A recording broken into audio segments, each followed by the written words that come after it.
All right, welcome back, guys. My next guest, she cannot stand notifications on her phone. And as I glance over to mine, I probably have 3 million little red boxes. She completed a half Ironman and will never again do it. Her senior year of high school, she was the mascot, which was a lion, and kept it a secret all year long. She's a health nut, but hates to grocery shop and cook. Co founder, School Food and Wellness Group, 3 O'Clock Project, Emily Chatelain. Good to see you. Hi, Ian. Thanks for having me. So you and I are actual. I know often a lot of our guests for our listeners, people become my friends, but Emily is actually a personal friend. I've known her for quite some time. So I had to beg and beg and beg. So season 9, finally have my good friend Emily on the podcast and a very interesting topic. But before we get into that, what would make you want to compete in a half Ironman? It was not that fun. I realized during it that I don't want to work out for 6 hours straight. Like leading up to it, you train, and I've always been an athlete, and I've always played sports, and I've always worked out, and I've done like triathlons. But yeah, I don't want to work out for 7 hours straight. That's not enjoyable. Yeah, which is wild. And for our listeners, like only psychos would do an Ironman, but at least you did the half. So, and knowing you Yeah. personally, why wouldn't you do the whole? 'Cause I knew I didn't wanna work out for, 10 hours. I didn't have time. It takes so much time to train for those things, and at that point in my life, it was about 10 years ago, right before I had my first child, I wanted to do it, I wanted to rise to the challenge, but I knew I didn't wanna do the full. That's just really painful. Yeah. And knowing you personally, like that's surprising that you're not just like, all right, now I got to go do the full, but I here we know. are. But also another big one because it's a big part of the conversation we'll go deep into. You being super health conscious, you know, having hung out with you and the family often, I just assume like she loves to cook and she loves to shop because the food that's magically appears into your home is fits the model of a woman that would be health conscious and shop at a grocery store. Oh, grocery stores give me anxiety. Like, there's so many choices, and I get really distracted, and then halfway through, like, I've forgotten what I came for, and then I just, like, end up leaving, and I didn't get, like, 7 things, and then I might have to go back. Like, I don't know why I hate grocery shopping. That is My husband is a champion at that, and I let him have that. Yeah, gotta have small victories there. All right, so we're gonna dive in because again, it's an interesting topic. I know as we were prepping for this, you were kind of stressed in the sense of you're a brilliant woman, you have a very successful business that we'll go deep into, and you lead the charge of a lot of big things in not only the community but across 40 plus states. But more importantly, your kind of journey along the way has really our different guests, journeys shifted their focus and where they are, but you've been pretty steadfast. And I know one of the concerns was, well, Ian, I'm not really in advertising. And what I was reminded you as we were prepping is like this podcast is just wide open, but you really opened my mind to food and school and everything we'll go deeper into, but how it really relates to advertising. Mhm. So, as we kind of dive in, let's first start at your journey. So, walk us through where you started and where you are today. Yeah, so I started kind of in this industry, in this world, when I was in grad school in New Orleans. I worked for a back office company that supports charter schools and all things like finance, HR, operations. I was there for 4 years, and being, the health and wellness person that I am, I would always kind of gravitate to the cafeteria in these schools. And I really took on the school meal program underneath kind of the operations finance lane, and realized like the school food budget, like it's a big line item for schools, obviously, depending on how big the school is. But we're talking, $1 million, $2 million, $3 million that they're receiving in federal funds. So it all kind of meshed together that I really cared about what these kids were eating in school. And then I liked the business side of the meal program. Schools run like mini restaurants, if you think about it. So I kind of started in that. Through that work and working with more schools and touching more of their meal programs, I realized that a lot of schools, specifically charter schools, don't have that knowledge or background in how to run a food program. They're focused on how to run a school, which makes sense. So I eventually decided that I really wanted to lean all in on that kind of niche school food industry and created a consulting company 10 years ago. We just made our 10-year anniversary of my company, School Food and Wellness Group. Um, and so again, along that journey, we now support and work with about 300 schools across 36 states. And we help them manage this federally funded national school lunch program. So all of our schools are on this. They're all public schools. Most of them serve like low income students, and figure out how to feed these kids day in day out and follow all of the compliance that comes with it. Through that work, I also started and launched my nonprofit called 3 O'clock Project, which you are very familiar with. Um, and I started that about a year into the work because I saw that a lot of these kids didn't, here specifically in Baton Rouge, did not have food to go home to, or they come to school hungry. And there's, again, federally funded meal programs that can feed a child an after school meal or summer meal.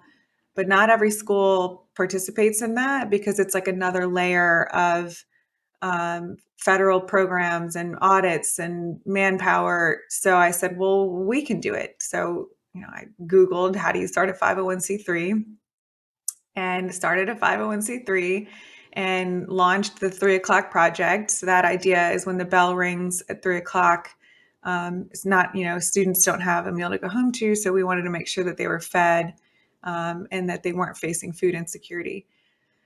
So I kind of been running those both for the past 10 years and have had a really great lens on school food across the US and what's wrong with it, what goes right with it. And yeah, that's kind of where we're at now. Yeah, and it's so interesting, right? Because I think you and I were chatting yesterday after I dropped your little guy off. It was kind of like you just intuitively, like our boys just started school, back to school, and intuitively, the first thing that kids say, it's like, "Hey, how was the first day of school?" And my little guy was like, "We had chicken tenders," and I think your little guy had a corn dog, and Uh-huh. the fact that you were so passionate early on, because knowing you well, and I think a lot of people don't understand the complexities of school lunch. Like it's just like, well, yeah, you order food and then it appears, and then they have the lunch lady. Like we all know that, but it's like there's so many aspects of it, the financial side of it, making sure you stay in budget. And if you think of an entire school district or a handful of charter schools, it's like you have to stay on budget. You obviously can't spend your entire budget, but it's got to be used throughout the entire length of the school. You may have influxes of children. So when you start the way that you've always described it to me, when you start to think about it that way, it's kind of like, well, yeah, now I see why they just serve the cheapest, easiest thing. But the Yeah, reality of it is what yeah. so much goes into the school meal program, and a lot of people don't understand, right? And a lot of people too will say, and even to go back to what you said, your kids come home and like usually the easiest and first thing they want to talk about is lunch. One, it's when they get to finally socialize with their kids, which, by the way, some schools do like a silent lunch, and it's the most depressing thing I've ever seen. So if we have any school leaders listening and you make your kids be quiet while they eat lunch, please don't do that. It just teaches them like social skills, and they get to kind of, get all of their emotions out that they've had to sit quietly in class. But every child has that experience together, the school lunchroom experience, whether they bring their own lunch or eat lunch in the cafeteria. It's an experience and it can make or break a kid's day. And if you think about a kid who's, picky or didn't eat at home, or they don't find anything in the cafeteria, or it's not a warm environment and they skip lunch, how that can trickle effect all the way to the next day. But it's just such an impactful time for a kid, as we've seen, with our kids going back to school. Was there one experience that you had before you started the company, that your previous company, where you were just like, you said you gravitated towards the cafeteria. Was it just a depressing scene, or was just like such a frustration of like, God, you're really serving this? Again, you being a health Yeah. conscious person, so many people would go so many other directions of like, hey, I'm going to be a health wellness person, or I'm going to deal with like, people that are aging. But instead, was there something that really kind of triggered you where you're like, all right, I'm going to roll up my sleeves and go tackle this? Funny you ask. Yes, I've told this story before. I don't think I've told you this story, but I didn't realize when I was first starting out in this. So I was 20, I don't know, 23, 24, maybe out of grad school. I did not realize that not everybody, and this might sound dumb as like adults, but not everybody grew up with access to food like I did. Think about it. My pantry in my house was always full. I always had dinner on the table. If I was hungry, I could get a snack at any time. At in the summertime, we, had a breakfast, a lunch, snacks, dinner every day. It was not a concern of mine. My refrigerator opened it full. There are so many kids in our community, in our backyard, in every state, in every city that do not grow up like that. And I realized that when I started hanging out in the cafeteria at a lot of these lower income schools where, kids aren't even in clean clothes, right? Their basic needs are not being met. And to me, that is an inequity, and I can't just ignore it. It's like once you know something, you have to do something about it. So I started spending more time in cafeterias and talking to these kids and seeing that like this is their most important meal of the day. I want to make sure they're eating it. And kids throw so much food away, right? If they're not familiar with it or they don't know about Mhm. it and they're scared to eat it and they throw it away. And then I would get this concern of like, well, what are you going to eat? Like, why didn't you eat lunch? I know that you need that food. So I was sitting at a table one day with like first graders, and the school had served in their tray. I kind of sat next to them. I looked at what they were eating and what they weren't eating, and no one was touching their blueberries. And I love blueberries. And so I kind of was like, hey guys, what's like, why aren't we eating the blueberries? They didn't know what it was. Really? They did not know what a blueberry was. They hadn't seen one. They're, weren't eating it at home. It was the beginning of the school year. So it's the first time the school had served it, and nobody had even stopped to tell them what was this. It's a fruit. Where does it come from? It grows out of a bush. Da, da, da. And so they weren't eating it. So we talked about it, and I got some of them to try it, and they liked it, and so it was an experience. And again, it just made me realize like, oh my gosh, there is so much need out there, and one way I can tackle it could be leaning heavier into cafeterias and schools and what are they serving and after school meals.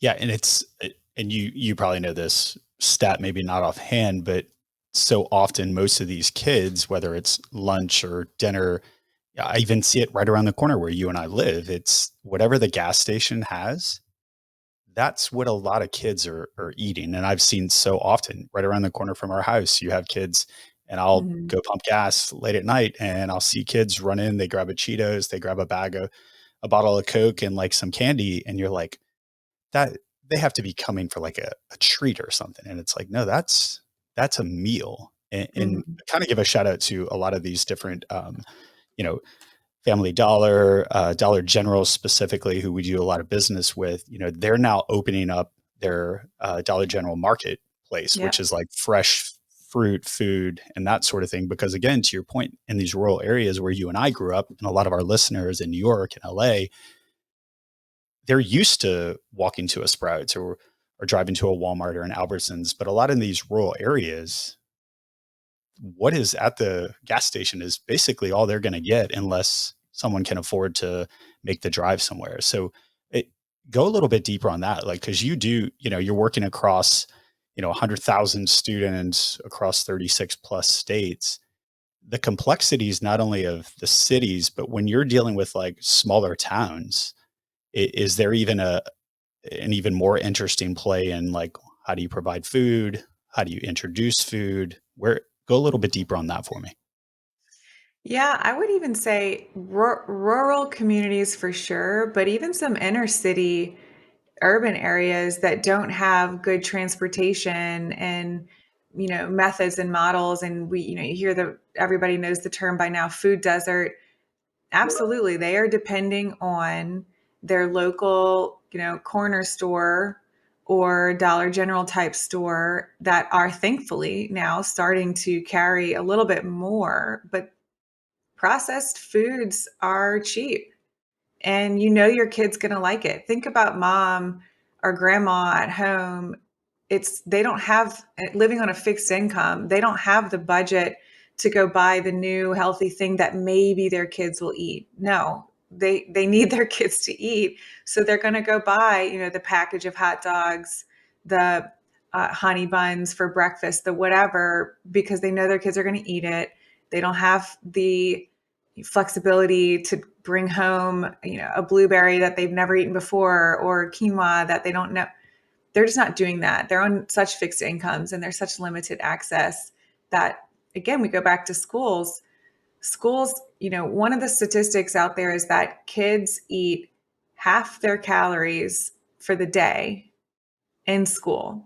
So it's if you want to tackle problems, we could talk about poverty and the drivers of poverty here all day, but what are some solutions? It's, well, let's give them a good solid meal at school, a balanced meal at school, because they're eating breakfast and lunch there, they should. And so it's, again, how do we have schools play a role here that's helpful and that kids will eat the food and it's healthy food? Mhm.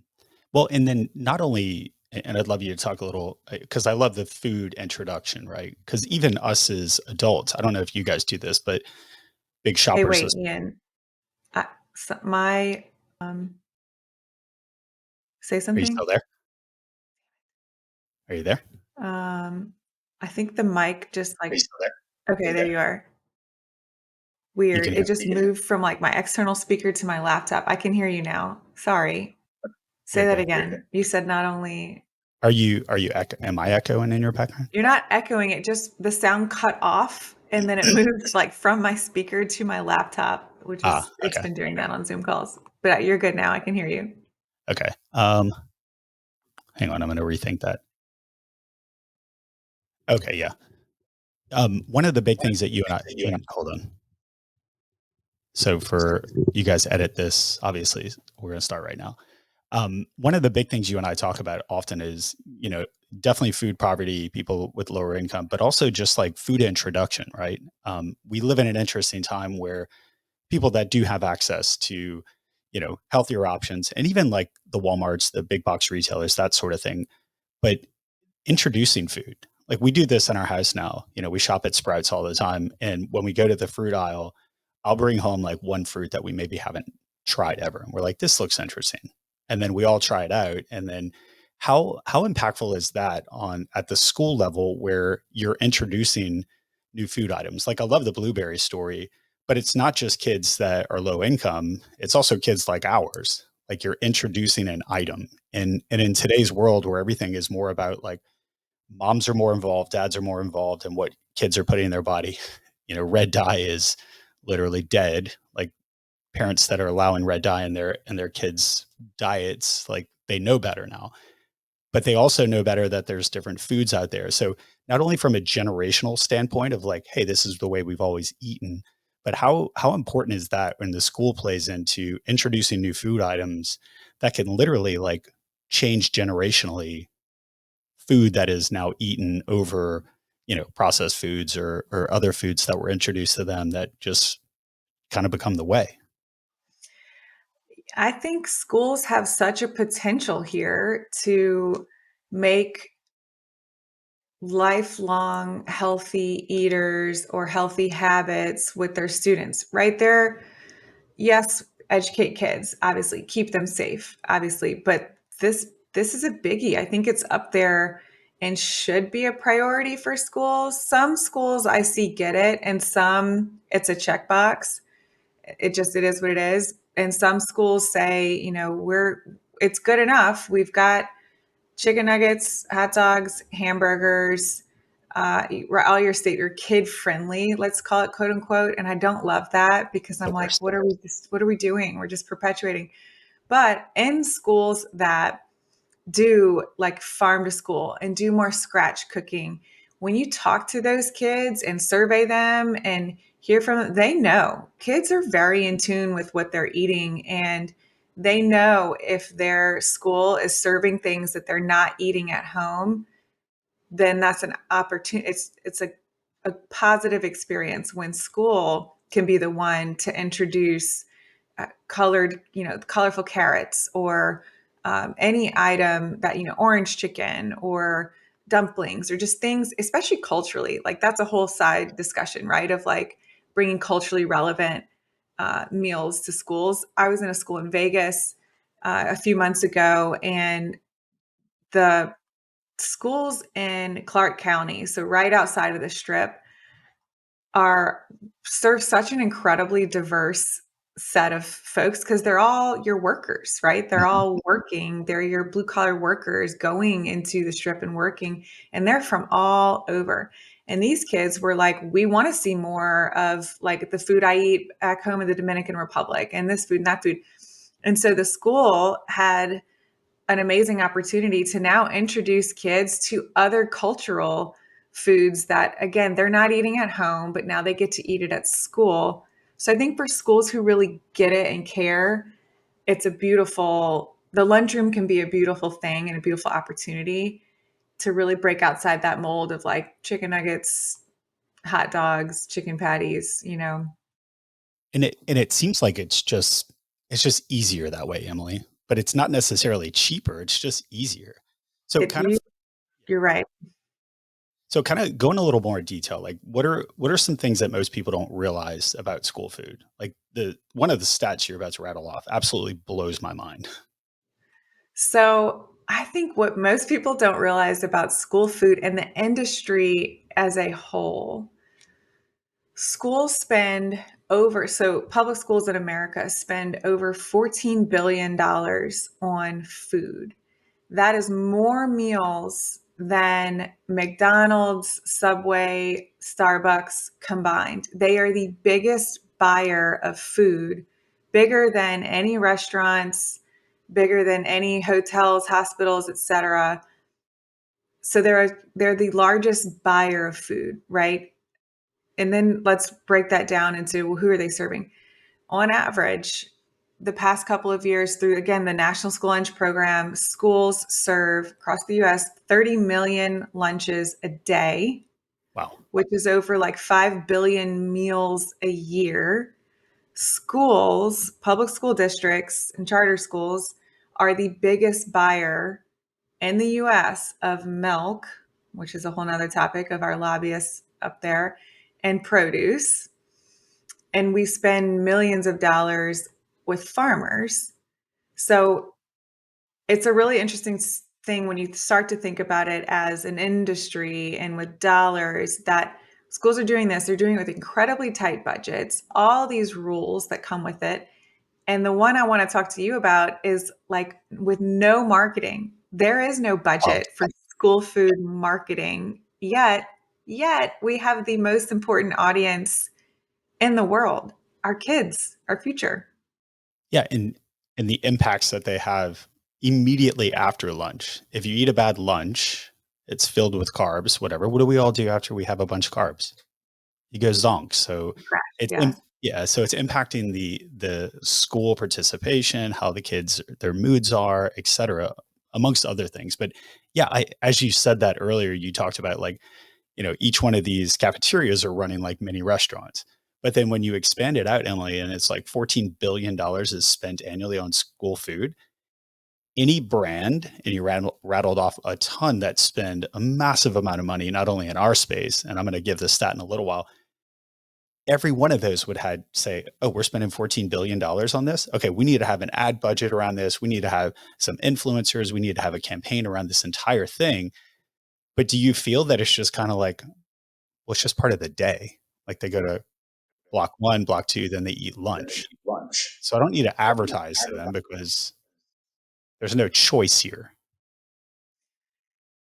Kind of. See, but you do. Like if more schools thought about their cafeteria as a restaurant, right? You're selling food whether or not the child is buying it. They're either buying it and or you're getting federal reimbursement. So the more food you're serving, the more kids that are eating, the bigger your budget, right? The more you have to play with. So yeah, it should be looked at as I mean, as a business in a way, because money is what makes everything go round. So if you have a bigger budget, then maybe you can buy that extra steamer or a tilt skillet, or Well, yeah, and it was more like rhetorical. I'm with you 100%. Like, yes, and it also is a choice. Like maybe in some schools, kids can't afford to bring their lunch, but two of my kids just opted in a lunch, and I won't tell you what we spend, but it's kind of you're all in or you're all out. And that's school because they didn't serve healthy enough food, which no surprise, Jake is super health conscious. But he's like, I'm bringing my lunch this year because I want to have make better healthy choices. I need more fruit. I need more vegetables. He's my little guy. But yeah, 100%. So if I'm running the cafeteria or I'm running a school district or I'm running a charter school, like 100%, like you would want it to be run like a business because now you just lost two customers. So how do right. I win those Well, customers? and to your point earlier, it affects a lot more, right? If Johnny brings his doesn't or if Johnny goes to school and only eats one thing on his lunch tray, it's not enough. It's not enough calories. So he's going to be hungry. He's going to not be focused. Like, it affects your education. I mean, hungry kids cannot learn, period. We all know that. So, yes, they should be more concerned with how much food is going in bellies versus their trash. That's a whole nother discussion about like environmental and waste and school food waste and plastic. Oh my God, we could like talk for hours about that. But yes, schools should care. This should be priority. Board members should be talking about it. Principals should be in their cafeteria rooms. But I digress. Well, but I think that that's one of the things that your company brings to the table, right? So maybe give our listeners a little bit more. Like you're not just complaining about it, you're actually building these more nutritious meals that are providing more balance, breakfast and lunches, and you're being more thoughtful about it because of all those things you're concerned about. So there are companies like yourself that are out there like actively changing the way. And you and I joke, and our husband and wife joke a lot of times. It's like we pay a lot for our kids to go to a private school, right? Like a lot. And there's a lot of charter schools in this area in Baton Rouge. And I prepping for this podcast, I polled some of my friends in LA and their kids in New York, and they're like, "Oh yeah, the public schools, charter schools have better food than these private schools." Crazy. Yeah. And look, there's some schools that are not going to have the park. My client in New York, Dream Charter School, they have a chef on site.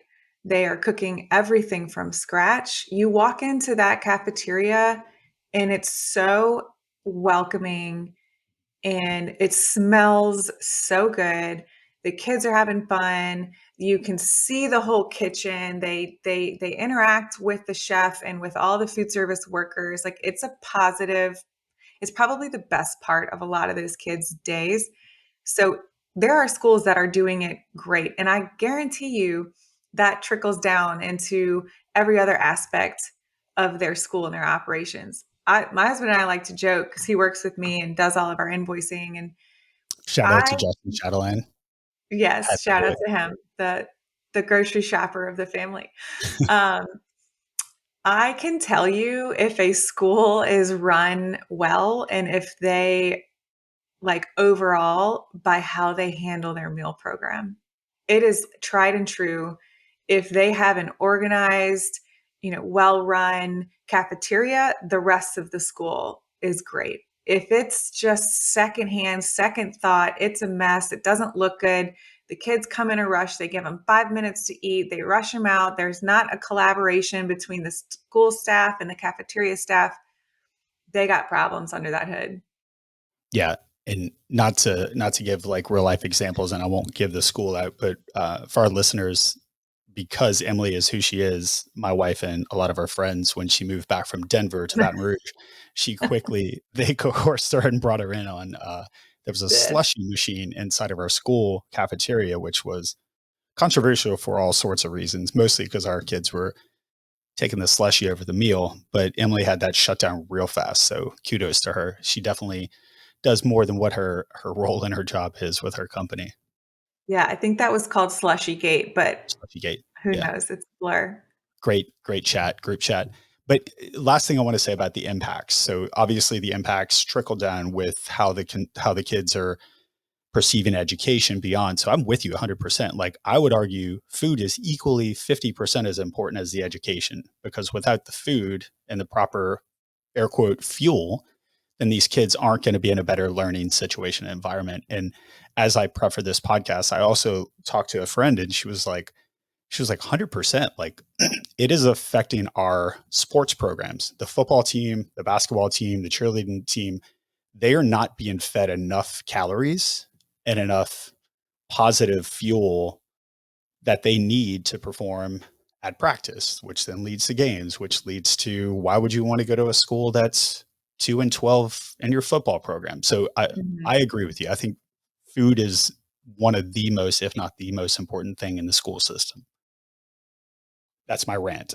So next next topic. So what are the biggest challenges school food programs face? I mean, we've our parents have talked about their food, what their favorite meals were, what their horror stories were in the cafeteria. I think the big highlight and I'm much older than Emily for the record, one of the big highlights in innovation in our cafeteria lifetime when I first 10 or 11 was when milk went from the carton to those little plastic bags, which is a whole nother. I had that. Listen, I'm not going to age myself either, but yes, and then you'd forget it in your backpack Yep. and like find your plastic bag of milk a week later. Oof. It's the worst. Cottage Uh, cheese. But what the is it? biggest, Yeah. So my question to you, my point is it feels like the system hasn't changed until recently. well, so in 2012, Michelle Obama, came out and did the Healthy Hunger Free Act, which did change a lot federally. Um, that was in 2012. We really haven't had a reauthorization of the child nutrition program since then. And that's when she insisted on like everybody has to take a vegetable and we have to have whole grains and watch your calories. So a lot of it was needed. And now we are trending, I think, even better. Now they're starting to find there's been no cap on sugar in school meals. Like it's never been a thing. And I think when we all realize like how sugar is poison, absolute poison, and how much that can affect things and how much sugar is in breakfast food. So they are starting to put caps on that. They put caps on sodium and salt. But what never really came with any of that was like education and nutrition, like the reasoning behind. So if you talk to kids in that era of 2012 or adults now, they would probably tell you, yeah, school food just suddenly started to suck. And that's just because you take away all the salt, you start serving whole grain and you don't give the why, which is kids are so intuitive. They understand things. Like give them credit, explain to them what the National School Lunch Program is, what are the restrictions, and they can pick up on that. And I think that makes things easier to digest, no pun intended. But the biggest challenges in school food, again, what I don't think everybody realizes is that it's this entire system is built on very outdated funding. Mhm. So we're expected to feed kids a healthy, balanced, fresh meal for like $3, 2.50. Uh, that is less than the price of a coffee these days. That's less that you cannot go out and buy a healthy lunch for $3 or $4.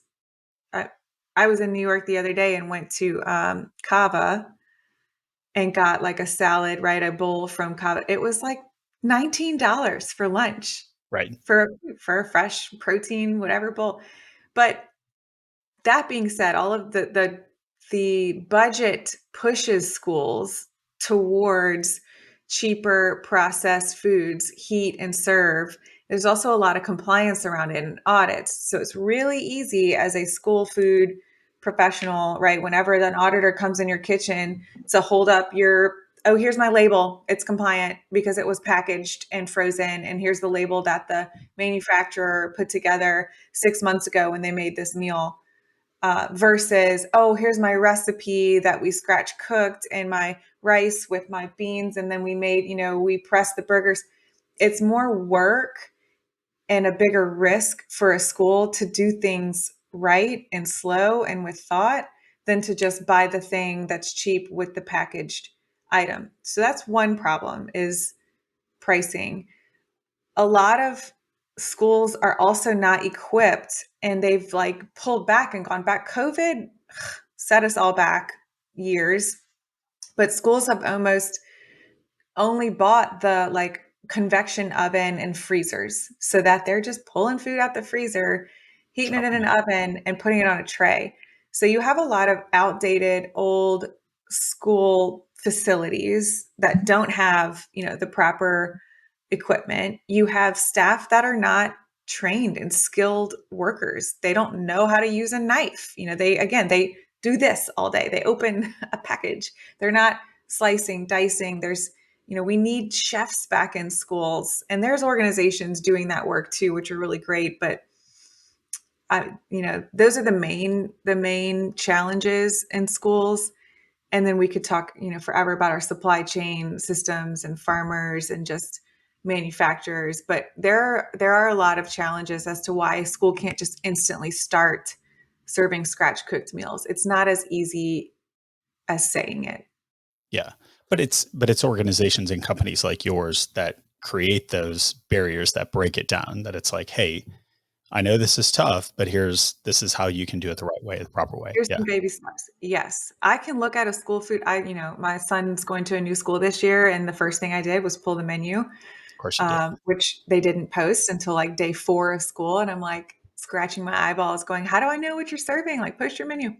The first thing I did was I went through and like checked everything that was processed that I could tell immediately. But I don't know. I don't know them. I don't know their equipment. I don't know their staffing levels. I don't know what they have to work with. But it's small changes. Like I think that's how I've gotten where I'm at in life is that nothing to me is, I have no barriers. There are no obstacles. There is a way around everything.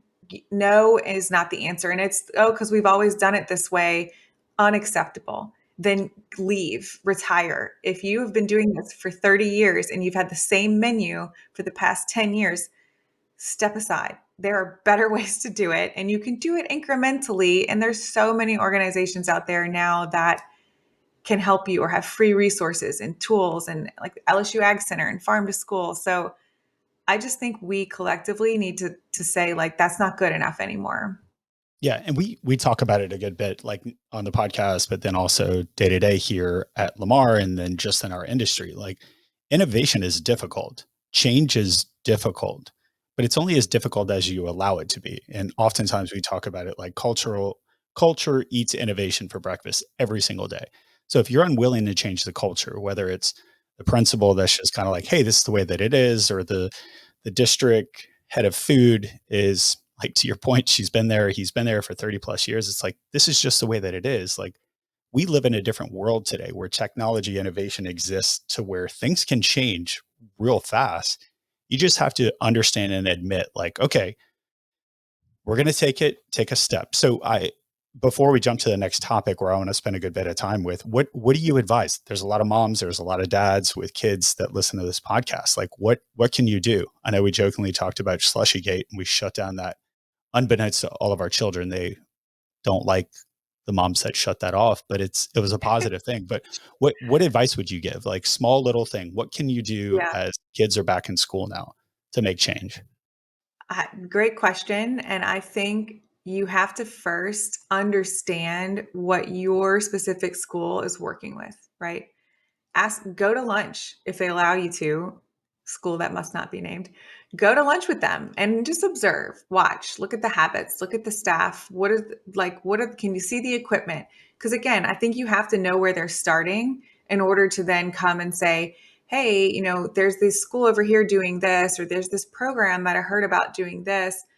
You have to come at it as like you're a stakeholder every parent and every community member, every citizen that's paying their taxes is a stakeholder in that school and in that system. So I think I would first start to just ask the questions, right? Who do we cook on site? Because if you ask, a lot of parents don't know. They really don't know. They're like, I don't know where the food comes from. I don't know if they cook it there or if they get it shipped in. Like, I don't know. So I would say start asking some questions and then look at what resources are around you. Most big universities have an ag center or have a farm to school program.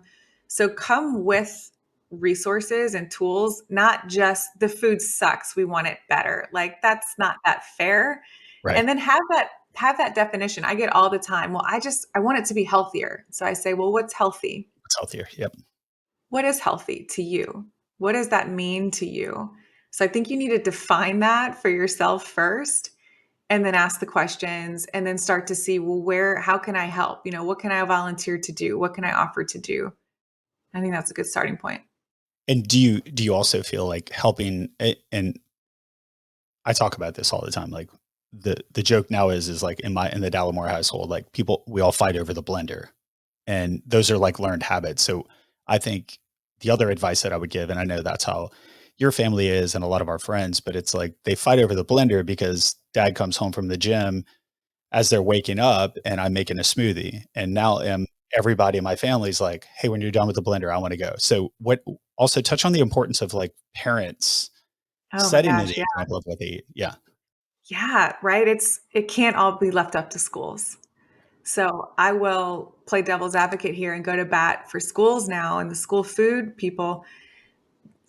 professionals, they can't feed your kids the vegetables and the healthy food if you're at home trash talking the school food. And if you're not modeling healthy habits at home, it is a lose lose situation for that child. So, no, we can't expect them to come in down the lunch line and opt for the salad bar over the chicken nuggets because they're not doing that at home. So I Mhm. think parents can step up and at least even just start talking about healthy eating and fuel for your body and framing that in a positive body mindset. So absolutely, I think parents can always do better, but modeling it at home is for sure step one. Otherwise, our cafeteria lady has an uphill battle. Right. She's like, I got your broccoli on the line. Your kids won't eat it. Yeah. I'm with you. You at home are saying, "Oh God, broccoli's gross." No, don't speak like that. Speak positively about food and your body and blah. Yeah, I love that. But so this topic is I'm excited to talk to you about because I never really thought about it, even though I sit on your board with the 3 o'clock project. It's you're concerned with like, well, why do people aren't in the ad space? Why would they want to hear from a food specialist, food expert? And you were like, well, let's talk on like how does advertising fit into the school of food conversation. So I'm gonna rattle off a couple of stats. So McDonald's spent approximately $4.5 billion in advertising in 2024 in the US alone. And Domino's Pizza, so we talk about like food fun for kids, $33.4 million. And look, we love all these people. They spend a lot of money with us in the out of home and the advertising space. Skittles, because they're the topic of conversation, it's the top 5 candies for kids choice. They've spent over $100 million. So when we talk about school, you touched on $14 billion is annually spent on food. What if the ad industry worked with schools and treated it as ad campaigns? And I know some schools have played with this, so maybe you could share some examples, but how does advertising, and it doesn't have to be like, McDonald's, Chick-fil-A or Chick-fil-A sandwich or this sandwich or that sandwich, but give us a little bit more. And I know we've touched on it a bit, like introducing fruits, being health conscious at home trickles down, but how does advertising fit into the cafeteria and what are some thoughts that you have on like how it could improve? Because you're selling the kid on Yeah. like you want to eat what's on this tray. It just doesn't really exist. So, like you said, schools are spending $14 billion on food. That is wild to me that you have fast food companies and candy companies spending millions and billions on advertising alone, right? Just to put that into to re-say it because it's important. I think you have to think about school systems. They likely spend a lot of money advertising their school because every child is a customer, right? Schools are paid based on the number of kids and warm bodies in their school. When you go all the way down to the food program, I don't even see a budget for advertising for the school food and like marketing. Some schools I've seen spend when they get some grant dollars, they might do like table wraps or, paint their cafeteria or wrap the cafeteria, but they're not spending any money on marketing and advertising their meals and the food that they're serving. And a lot of schools, especially high schools, will have an open campus. So let's think about that. You are now competing with the McDonald's down the street and the Starbucks across the way to sell your food to kids over bringing in or going somewhere else or waiting until after school. So, absolutely. Imagine if the ad industry worked with schools to design campaigns and make school food popular and it now be like what they want to come and go and eat and do. I've even said like this could help with truancy problems. Like if your Mhm. school food is that awesome and that great, that might make a kid get up and say, I'm going to go to school today because I want lunch. It's the whatever food today. And I love that. So I'm going to go to school today. Yeah, That could and be it a difference.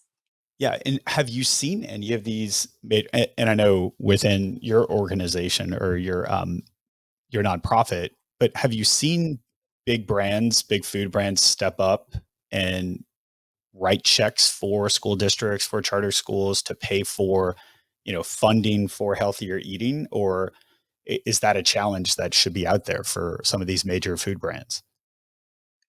It could be. I think you used to see a lot of branding like Coca-Cola and stuff like that in schools. That's actually not allowed anymore. So you Oh, wow. can't advertise like disallowable foods and brands in your school anymore. Like the vending machine, you can't have like, I mean, imagine all the ads we grew up with in the 90s around Oh, like yeah. Coke and, all that stuff.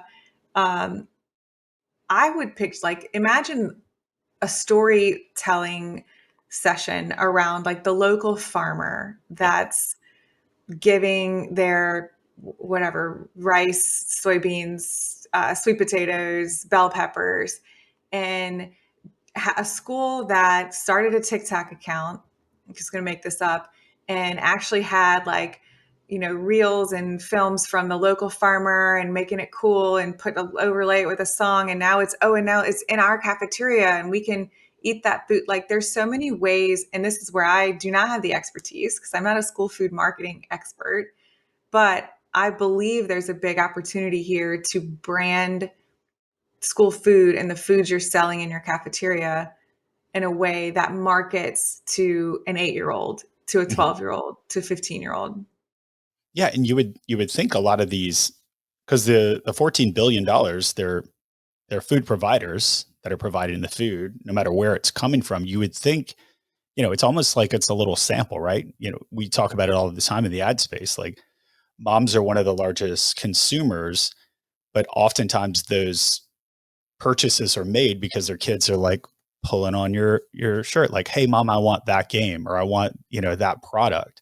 Food should kind of be the same thing, don't you think? So if I'm these food suppliers, lunchtime is almost like a sample. It's like, whoa, that chicken was really good, and that kiwi was really good, and that XYZ juice was really good. Like next time at the grocery store, mom, we had this at lunch. It was really good. What are you gonna do? Well, not you because you hate grocery shopping, but what is your husband gonna do? He's gonna go buy that product. So it Mhm. yeah, I would yeah, I mean it's kind of like a no-brainer, but I don't know that I could find half the stuff that our kids are served at school in the grocery store. You're like, "Where do you buy that?" I know. And so it's funny because there's like, school food marketing 101 and a lot of these school food professionals, they're not marketers, this isn't their expertise. They're doing the best they can. And there's a lot of, we use a lot of things that I think are the same principles an advertiser uses, right? The psychology, product placement, naming. Kids are more likely, little ones, not high schoolers, but little ones are more likely to eat the X-ray vision carrot than just carrots. They're more likely to grab the cup of fruit if it's in a nice cup and the fruit looks fresh and sliced than if it's in like a flimsy filmy thing. So there's psychology and data science around that. And kids are more likely, if you look at a lunch line and they're going down the lunch line and you put a vegetable at the beginning and then they see it again at the end, they're more likely to grab it because they've seen it once and then, oh yeah, I'll take it. So there's a lot of that going on in schools that is just kind of over years of being in the industry and business. But if you had a true like advertisement campaign, and even like, right, I watch your podcast, so I hear out of office and or out of what is it? Out of home Home, out of home. Out of billboards. home advertising. Like, let's say you put your local farmer who delivered, all the lettuce for the salad this week on the billboard, and you had it on the bus stop, and you taught, and there was a little ski, and you actually made school food not a stigma and not a handout and not a government service, but a crucial need. And you played up, the importance of a balanced meal and get your meal at school. You'd increase your sales. So you'd increase your revenue as a school. You would open doors to buy that. Like we said, you could buy that equipment. You could hire that extra person who can now come in and chop and help make. It's just, to me, it's a no brainer, but I do think it's like, where do you start? It's hard to make that shift and mindset change. But I think I mean, you're onto something as you always are. But as you had mentioned earlier, like what can moms and dads do? Like it's small incremental changes. And what you're talking about, and again, this is kind of my expertise and a lot of our listeners, it's not that hard. Like I would imagine a lot of our agencies that are listening and are subscribers to the podcast, like it's like, oh wait, that would be super fun. But I'll go back to this. I think one of the comments you made earlier about when I asked you the biggest challenges that are facing food programs, it's an old antiquated way. So the Hmm. perception is like, all right, doesn't matter. I'll email the needy mom the menu for the week prior, and that's our advertising. You pick what you Hmm. want. But just as that has significantly changed the way that, food supply chains and the way that foods consume, even foods that are being introduced, like now you have Walmarts and Albertsons and Kroger's that have more than just one tiny section of the grocery that has ethnic food. Now it's an entire 2 aisles, 3 aisles. Like I know Sprouts has dedicated 2.5 aisles that are for, foods that aren't from around here. Hmm. The advertising model has changed as well. So the way that our kids specifically consume media ourselves, like we see it. They both love, you know, Ryan Trahan, who visited all 50 states this past summer and went to all these different.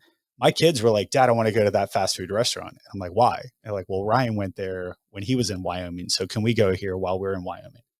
So they're very susceptible to ads in a different way, the way you and I were. It's like, sign, okay, I guess that's what's for lunch today, as opposed to building on your model a little bit more is influencers now become the most important thing. Out of Hmm. home repetition of that ad, what they're watching on Hulu, YouTube, Netflix.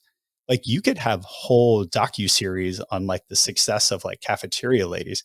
You could have local influencers and even local kids. You can make them celebrities to where they're talking about the food and how they visited the farm with the chicken eggs and how they went to the dairy Klein Peter dairy and they visited the cows that are providing and so on and so forth.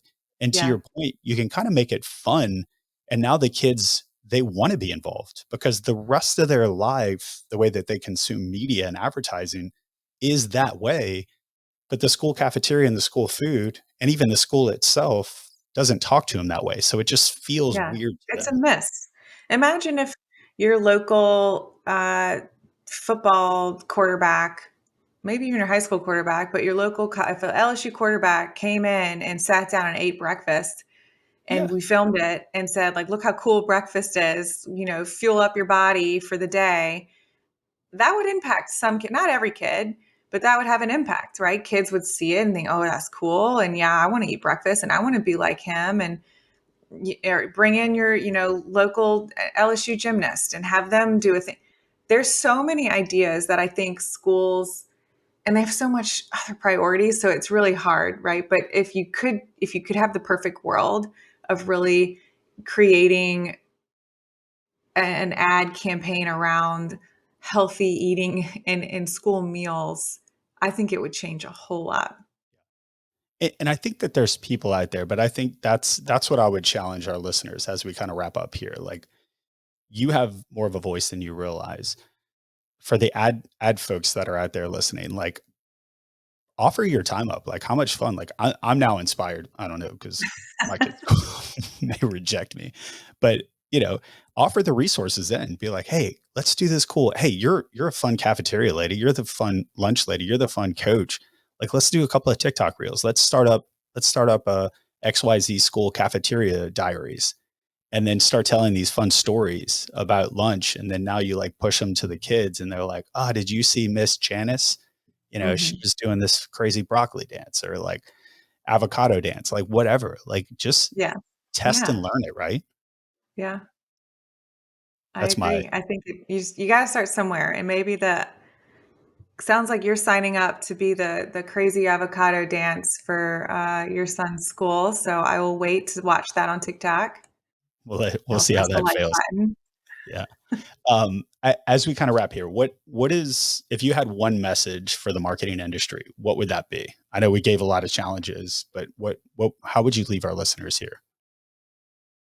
The ad industry, the marketing industry, I would say, you guys know, you guys and gals know how to make people care. You know how to make ideas stick, how to change culture, change habits. If we can bring that creative power to school nutrition, then we're no longer just selling a meal. We're really shaping the health, the focus, the future of an entire generation. Yeah, I love that. And your actions have impacts and meanings. Your children are watching and listening all the time, for sure. Look, this has been so much fun. I know how to kind of like beg you to be on the podcast, which is very odd at this stage, but I feel like the content that you provided really has helped inspired a lot. Hopefully there's brands that are listening as well that can lean in heavily some marketing side, and just, being a health conscious consumer yourself, and understanding that your kids are going to mimic what you're doing. But super proud of you, not only as a friend, but just from afar, watching how quickly you've grown your company, how well it's doing over the last 10 years, and continuing to impact, just as advertising impacts culture, you're impacting like generations of how people consume food, and how they feel about them. Um, she has a podcast. It's called Cafeteria Confessions. I'm a huge fan. I'm a subscriber, so definitely go check it out. It's called Cafeteria Confessions, serving up stories from lunchrooms nationwide. It's a good listen. Hmm. Yeah. Yeah, What? thank you. Of I was course, inspired. You inspired me to, start my own podcast after your highly successful podcast that none of your kids and family have listened to yet. But we're friends. It's wild. 35,000 subscribers, guys, and none of my circle of friends listen look, to I them. bet I will. Now they're going to listen because They will be you had forced. me. Yes, you're welcome, Ian Dallymore, for gracing your podcast. I'm excited about it. Well, thank you, my friend, and good luck this school year. And thank you, our listeners, again for being inspired, and hopefully some actions taken here, and we have some successful stories. Thank you, my friend.